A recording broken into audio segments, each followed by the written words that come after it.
জিন্তুৱে হা বিহুৰ বাজাৰো কৰবা যাব লাগছিল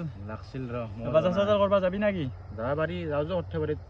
যাওঁতে সৰ্থেবাৰীৰ পৰা কৰি আহো নেকি সেইটো যোৱাতে মই গাটো ধুই আহো ৰ গা ধুবি ধুবা লাগছিল মাইক ফোনটো মাৰচোন হেল্ল' খুৰী ভাত পানী খাইছি না অলপ সোনকালে ভাত পানী খাই লওক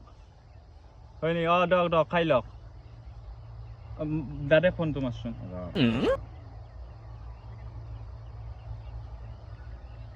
দেৰি কৰবা নাংগে সোনকালে দাদা ফোনটো মাৰ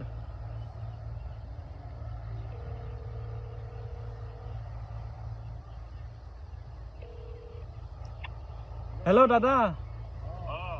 ভাত পানী খাইছি না ৰুম আহি পিছি ভাত পানী সোনকালে খাই লওক মানে কি হৈছে জানে না আপোনালোকৰ জিন্তুৱে আজি এসপ্তাহৰ মূৰত গা ধুব মাৰাও যাব পাৰে